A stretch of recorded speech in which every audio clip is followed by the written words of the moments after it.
안녕하세요. 경제적, 육체적 어려움으로 힘든 분들에게 정확한 정보를 제공하여 희망적인 결과를 만들어드리는 산재 가이드입니다.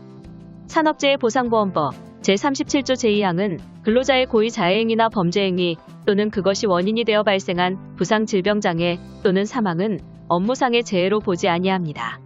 다만 그 부상, 질병장애 또는 사망이 정상적인 인식능력 등이 뚜렷하게 저하된 상태에서 한 행위로 발생한 경우로서 대통령령으로 정하는 사유가 있으면 업무상의 재해로 본다고 규정하고 있습니다. 원칙적으로 자살은 고의 자해행위에 해당하기 때문에 업무상 재해로 인정되지 않습니다.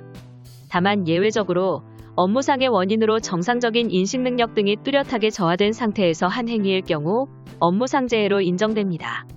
여기서 정상적인 인식능력 등이 뚜렷하게 저하된 상태란 업무상 과로, 스트레스 등 업무상 원인으로 인해 우울증과 같은 정신질환이 발병하거나 악화되어 합리적인 판단을 기대할 수 없을 정도를 의미합니다.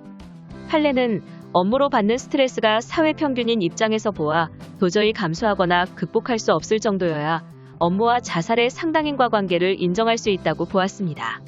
그런데 최근 개인적인 취약성이 자살을 결의하게 된 데에 영향을 미친 경우에도 업무와 자살 사이의 상당 인과관계를 인정할 수 있다고 판시한 대법원 판결이 나왔습니다. 대법원은 망인의 자살에는 업무상 스트레스라는 객관적 요인 외에 이를 받아들이는 망인의 내성적인 성격 등 개인적인 취약성이 일부 영향을 미쳤을 가능성이 있다고 하면서도 망인의 업무와 사망 사이에 상당 인과관계를 인정했습니다. 한편 업무상 원인으로 우울증과 같은 정신질환이 발병 또는 악화된 사실을 입증하는 가장 간명한 방법은 정신건강의학과에서 진단 및 치료받은 의무기록을 제출하는 것입니다. 정신과 치료를 받은 기록이 없는데 산재 신청을 하면 근로복지공단은 정신질환 상태에 있었다고 볼 만한 근거가 부족하여 업무로 인한 정신적 이상 상태에서 자살한 것으로 보기 어렵다는 이유로 산재가 아니라고 하는 경우가 많습니다.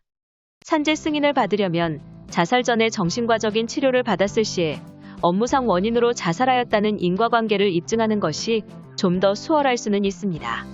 그렇지만 정신과적으로 치료를 받지 않았더라도 업무상의 사유로 인한 정신적 이상 상태에서 자해행위를 했다는 것에 대해 주변인의 진술 등 그 당시 상황을 충분히 소명이 가능하다면 승인 가능성은 있습니다.